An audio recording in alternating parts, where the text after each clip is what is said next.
Welcome to Life, Lessons, and Laughter with your host, Glenn Ambrose.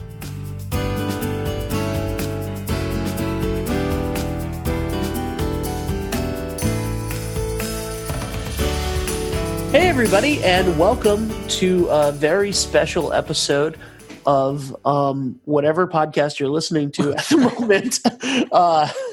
So this is, obviously I don't usually start these episodes, but this is a very special joint simulcast podcast with both of our hosts, Glenn Ambrose and Dr. Gina.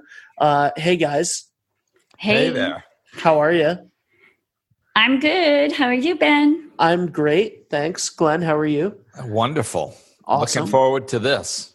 All right. So, Life Lessons and Laughter obviously is a podcast about spirituality, living, all of those things. But one of the topics that we've never really tackled is parenting. And Gina, your podcast, Living Simply, is a podcast about the same things that Glenn's about, but with the aspect of you are a parental expert. So we deal a lot with parenting issues and mindfulness in parenting, along with other more broad topics. So we thought that it would be a great opportunity to get everybody together to sort of talk about parenting. And you both are single parents, which is a whole subset of parenting issues and problems and opportunities and wonderfulness. So that's really what this episode is going to be about, and I'm excited to have both of you in the same place at the same time.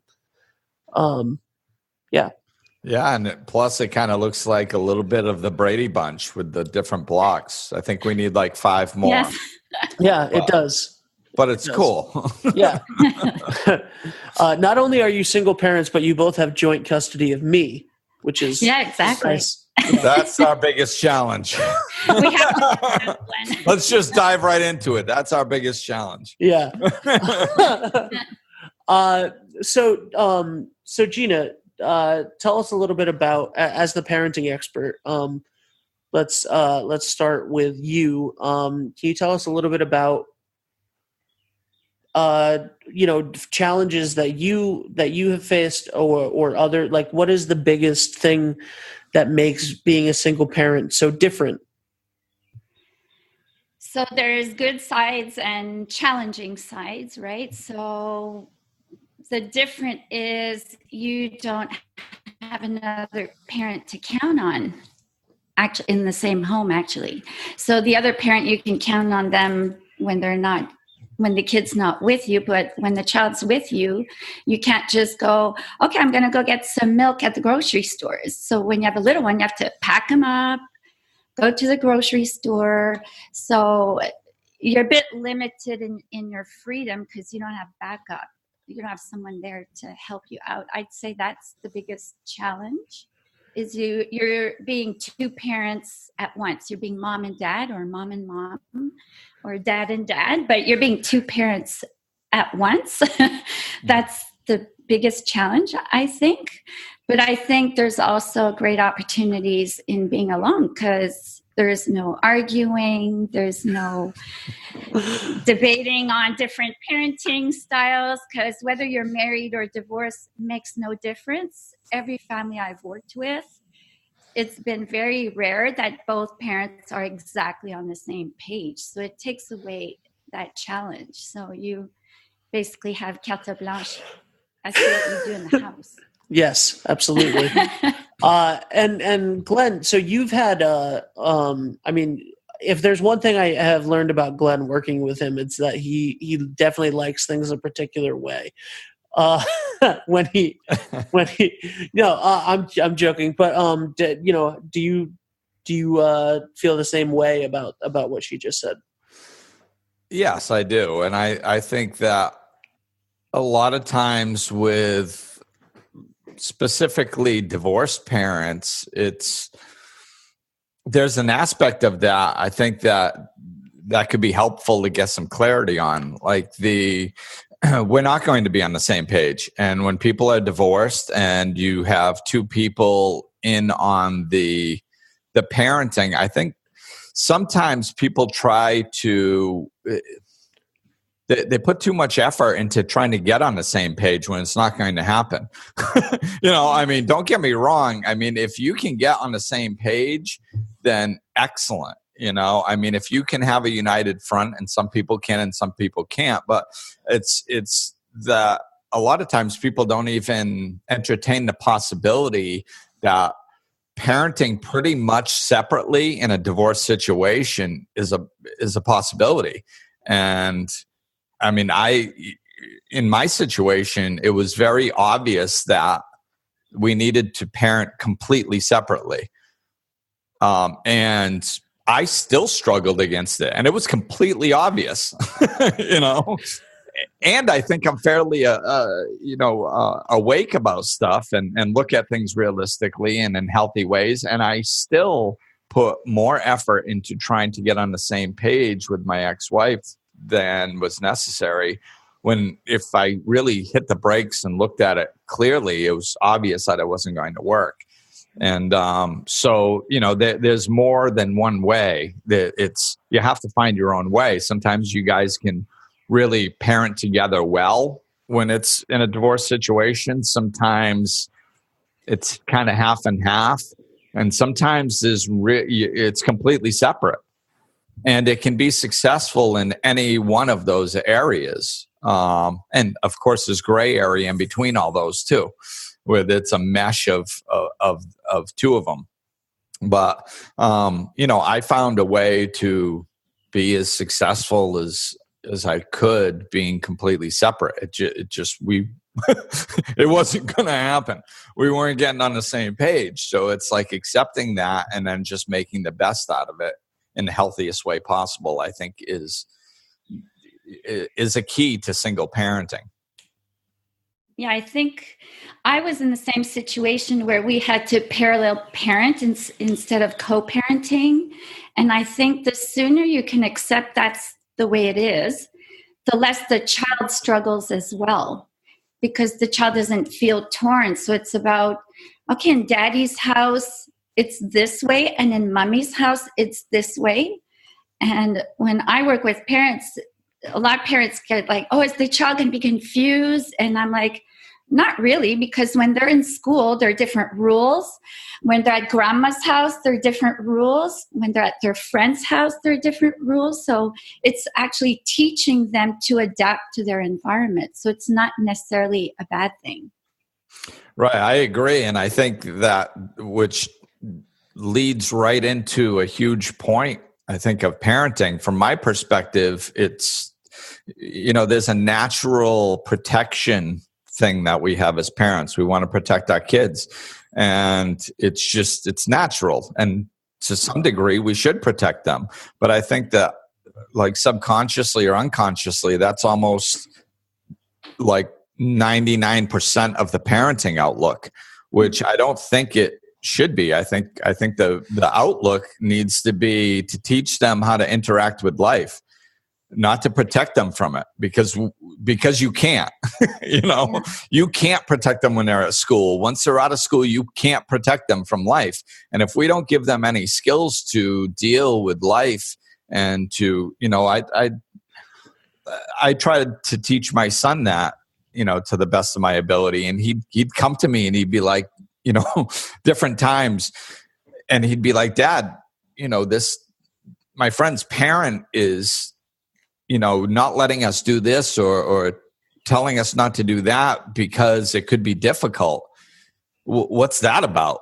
And I'm like, yeah, well, it's a different parenting style. Not everybody sees it the way I see it. The way I see it is, I don't want to protect you from difficulties. I want you to learn how to deal with the difficulties. That way you can deal with life, as it happens. Some people don't see it that way, but he got used to me not trying to protect him from things. And, of course I protected him from some stuff. I mean, I love them. Of course I'm going to protect them from some stuff, but it's not my main outlook on parenting. It's my main outlook was to prepare him for life and to be able to handle things that life throws at him, Yeah, so you didn't parent out of fear. You parent out of love, basically. That's it. And that's one of the first things I ever heard about parenting, really, when I woke up, I came in through sobriety. And one of the first things I heard in recovery was you can't parent out of guilt, which, of course, guilt is a version of fear. But like when addicts come in with all this, with all this history of dysfunction, and then all of a sudden they're going to be a parent, the first thing that they do is feel horrible about what they did in the past and all this stuff. Well, I wasn't there for them properly. I didn't, and they try to parent out of guilt, and it doesn't work. And even if you're not coming in through recovery, I think that's, there's no rule book for parenting. So here's a big hint for the kids listening. We don't know what we're doing. Exactly. So we have no idea. Yeah. So like when there's a decision, they're looking at us like, what's your decision? And we're going, I don't know. Like, okay, I'm not supposed to parent out of guilt. I'm not supposed to protect, but I'm supposed to teach you how to deal with things. Like, what does that look like in this situation? I don't know. And then we throw a dart and, aim the best we can and try to hit something on the board. But, there's no rules. So, so you just, I think having some of these foundation principles, not parenting out of guilt or fear, is a good thing to keep in mind when you're making those decisions and trying to navigate those decisions. Mm-hmm. Yeah. So you guys touched on a term that I've never heard before, which is parallel parenting.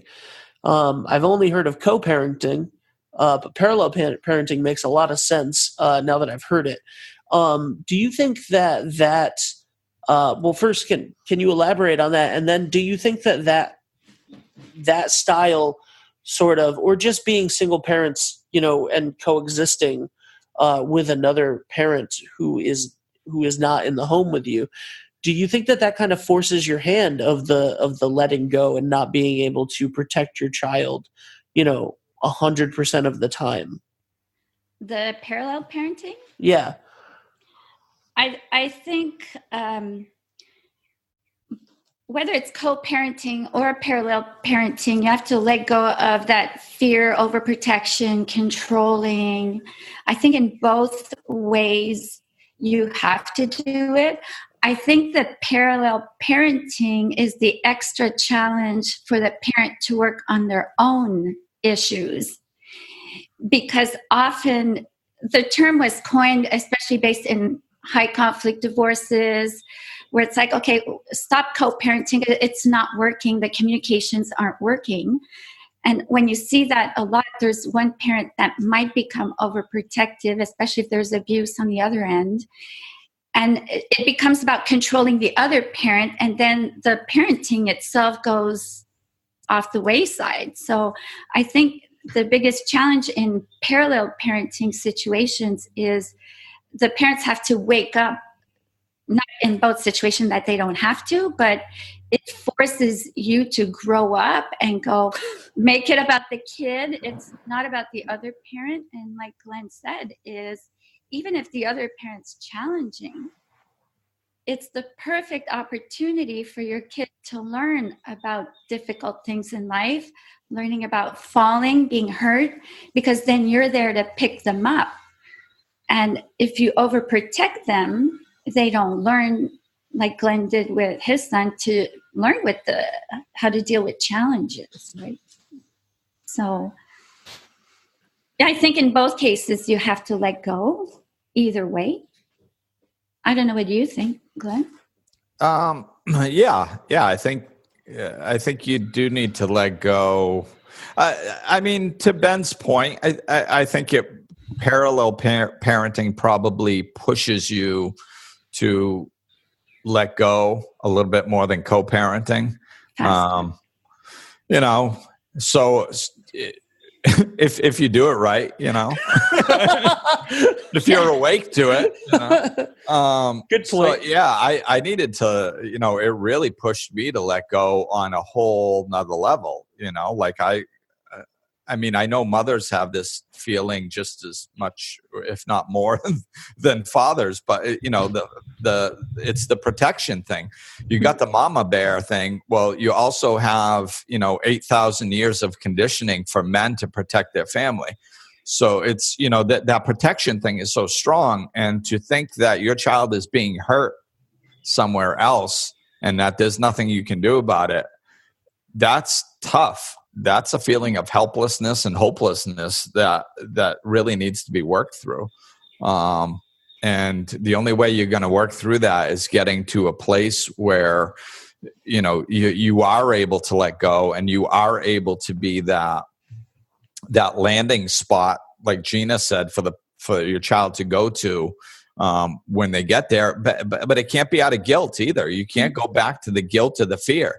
You can be a soft landing spot, but you can't all of a sudden, every time they're over your house, give them, cotton candy and frickin' ice cream for supper, because, you had a tough time at mommy's or daddy's.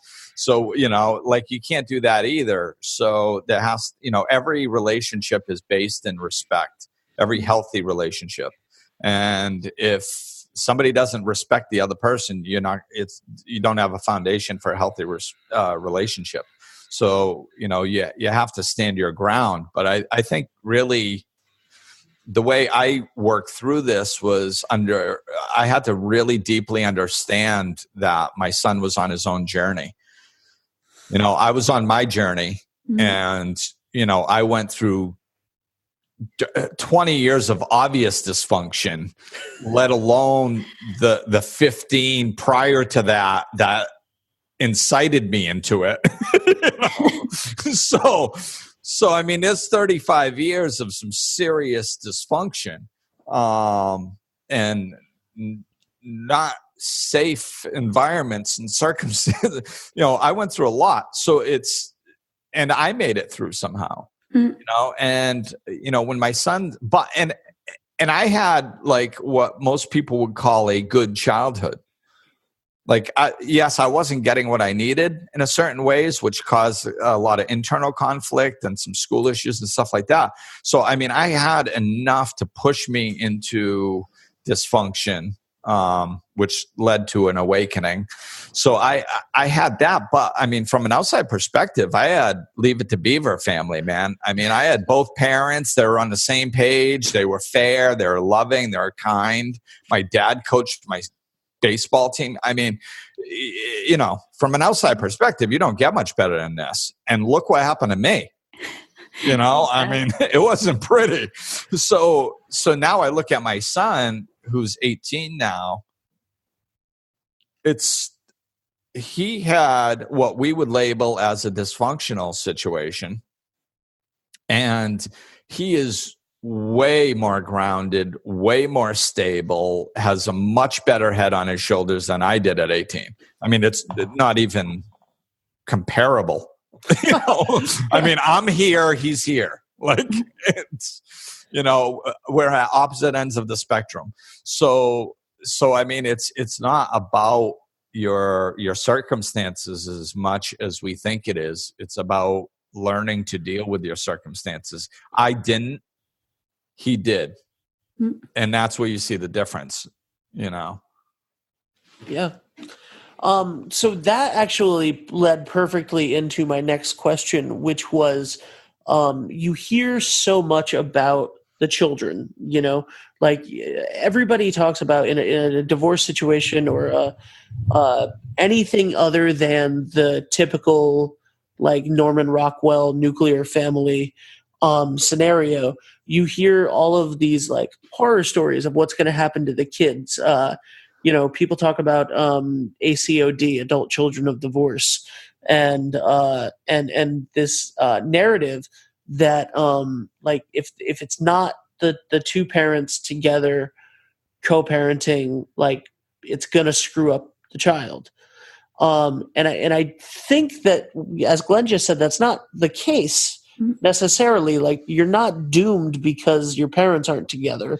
And so could you both talk a little bit to that?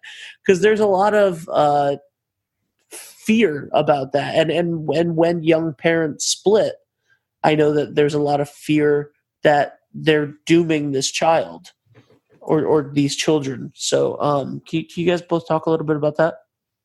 Yeah, well, I can attest to the fact that, one, it's not true, because for working with divorced and not divorced families, for being a product of it myself, friends, whatever it is, from my professional, personal life, what screws up kids, it's more how you raise them than whether it's raised by two parents or one parent, because tons of families stay married for the kids, and it messes up the kids so much because it teaches them a poor model of love and cooperation. And parents think they fake it, but kids pick up on the energy of fake. And so many people, even adults I work with, say, when my parents got divorced and I was 20 or 18, they're like, finally, why did you guys wait so long? So on that end, I try to help people and go, you got to leave if it's not working anymore, and it's not going to screw up your kids. It actually screws them up more. And if we look at divorce, I think Glenn and I are good examples how our kids turn out pretty good, even if we were messed up. What made the difference is our parenting. And second, you don't need to have two perfect parents. The research shows you need one good enough parent, not even one perfect parent. You need one good enough parent for a kid to turn out well.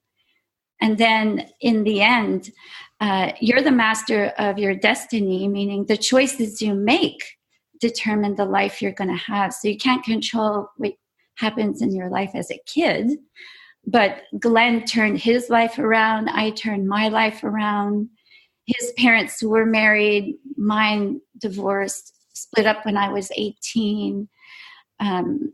So there's so many factors that can screw up a person outside of whether people are divorced or not. Yeah, I agree.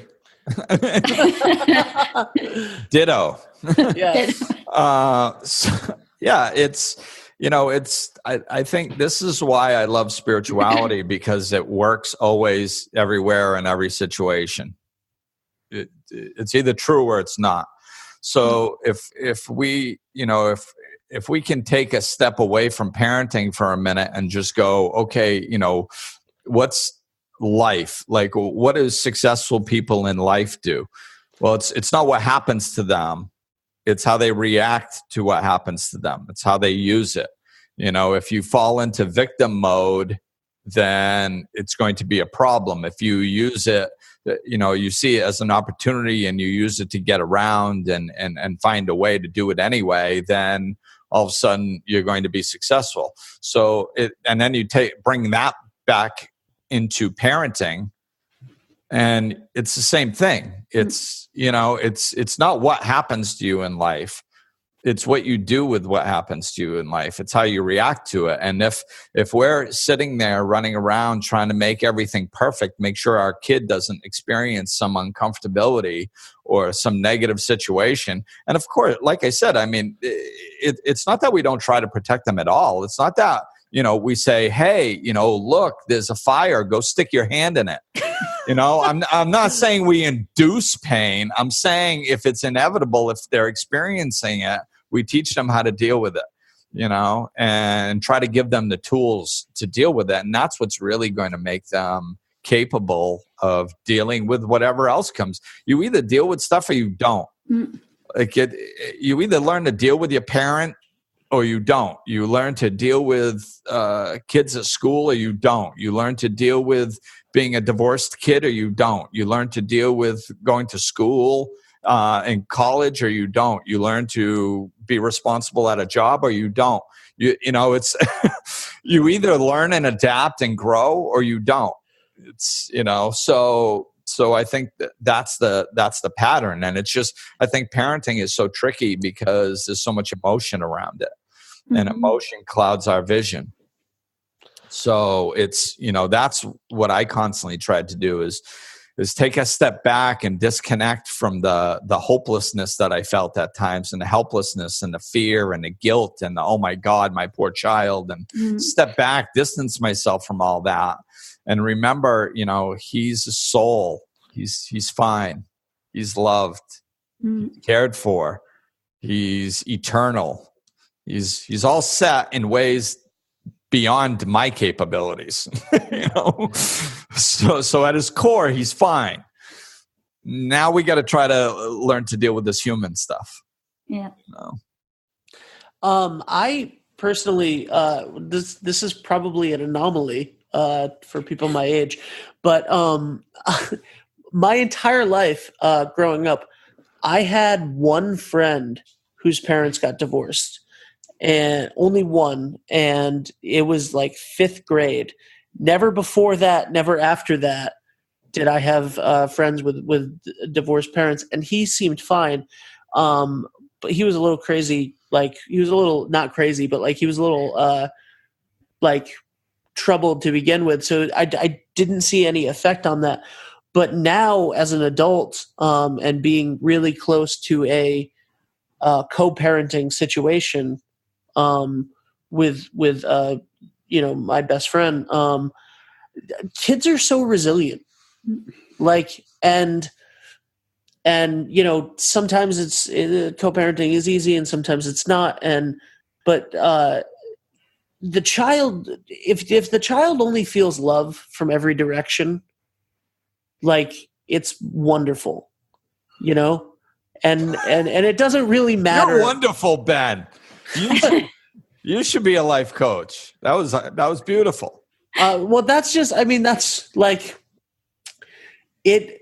This kid that like I spent so much time with has, I don't know, we joke a lot that there's like 50 people raising him, but like all of them love him, so it doesn't matter.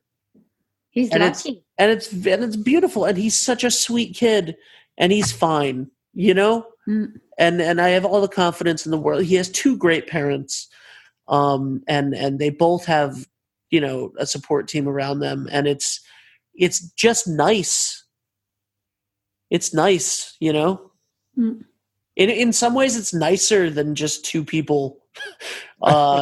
You know, it can be raising him, and it can be, and that's so. I think like if you're someone who's a young parent listening to this, or somebody who's, you know, listens to this years from now and became a young parent and things didn't work out, or whatever the situation is, you never wanted it to work out, whatever, it can be okay. Like, you have 2 wonderful proofs of that in these 2 coaches here, Glenn and Gina, and it's just, and I'm currently firsthand experiencing it with a young child, and everything is going to be fine. Totally. Bravo, Ben. Thank you. Bravo. Yeah, and I think it's kind of the difference. Like, we've all seen, like, when a little kid falls, you know, a kid falls down, the first thing they do is they look up at you like, am I supposed to be freaking about this or no? Like, am I okay? Am I okay? Yeah. And you just look at them and you're like, you're okay. And then they get up and they're like, oh, okay, I'm okay. And then, you know, then you have the other parent that's like, oh my God. And then the kid's like, ah, you know. So, I mean, you know, I think that is an example of the parenting. If we're sitting there teaching our kids to be resilient and going, hey, it's okay. You're fine. You're loved. I got you. You know, you're okay. Then they don't become a victim. But if we're constantly, and like Gina said, it's energetic. You know, it's not just what we say and do, it's how we feel. If we're constantly in inner conflict and we're feeling like, we're feeling like, yeah, well, the reason you're upset is because your other parent's a jerk and if we're feeling like that, we're going, you'll be okay. Like the kid's not going to feel good. I mean, he's seeing right through you. So it's, doing the inner work on ourselves and really us making peace with the reality of the situation. All suffering is resistance to what is. Yeah. So if we make peace with the situation, gain some clarity, and then start parenting from that clarity, I think that's good. Yeah, they'll be better off. Yeah. Yeah. And a little adversity goes a long way. So whatever. Like Glenn said, he had, a quote unquote perfect childhood, and when he got to 15 years old, he was all messed up. So, I mean, like, my parents will love this episode. Yeah. They're not gonna. I've talked about it enough. They did the best they could, and they really did. They were wonderful people. They still are. Well, that's actually my point. Though, is that sometimes it just is what it is. Yeah, it's and back then, of course, we're becoming more aware. I think just because people might be wondering at this point, what the hell happened to Glenn? Just to bring a little clarity to it, the two things that I think my parents had my sister first, and those three are the same people. They just think the same. Everything makes sense the same. Their love language is the same. It's just, and then along comes me, and I'm different, and I don't speak the same love language. I interact, and whatever is working with my older sister that makes this life so wonderful and manageable isn't working with me, and they can't figure it out because they only know how to think the way they think. So they keep trying to interact with me in a fair, loving, kind way, the same way that they interacted with my sister, but I spoke different love languages. I just was different, I absorbed information differently and stuff. So I was feeling, even though they loved me, I wasn't feeling their love. So you go through a childhood when you're not feeling the love that you're supposed to feel. And then you double that with some ADHD undiagnosed in school where, really my school life was Glenn, stop it. Glenn, turn around. Glenn, stop talking. Glenn. Hearing your name 150 times a day in a negative context doesn't do wonders for your self-esteem. So you put those two things together. By the time I was 15, I was like, okay, we're making some changes. And a 15-year-old should not be in control of those types of changes because I did not make wise decisions. But I mean, so it wasn't anybody's fault. It was just the circumstances that I was in.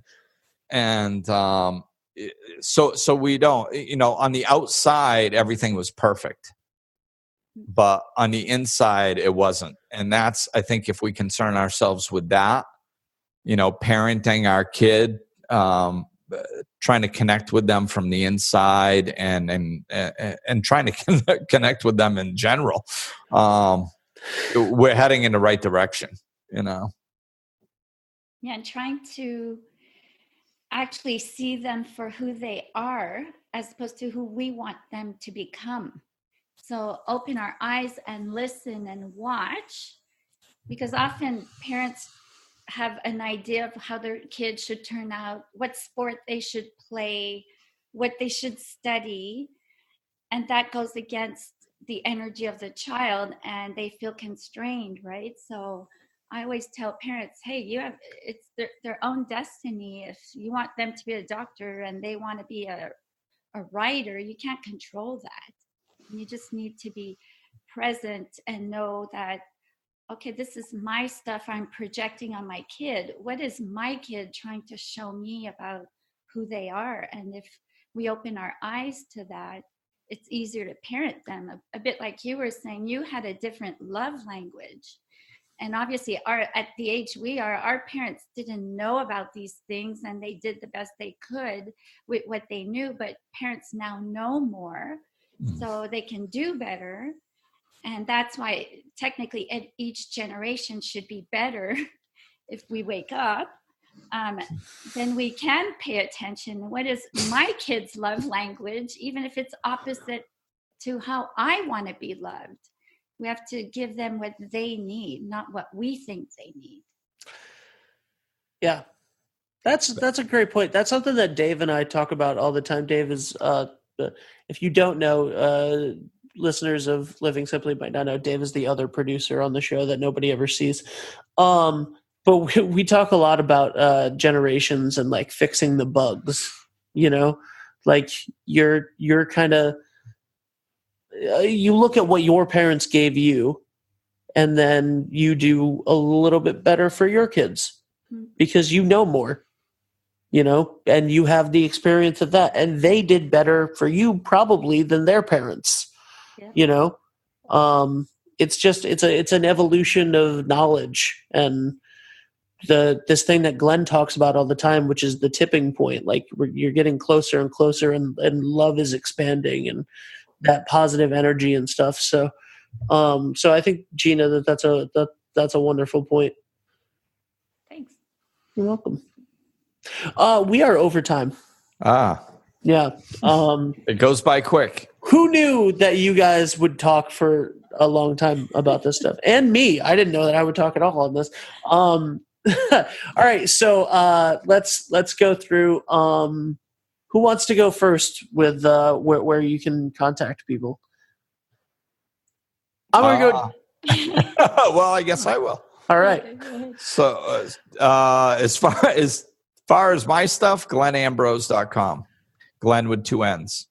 So go to glennambrose.com. All my stuff's there. My blogs, vlogs, my podcasts, life coaching services, all that stuff. So that's the best hub for me to get in touch with all my stuff.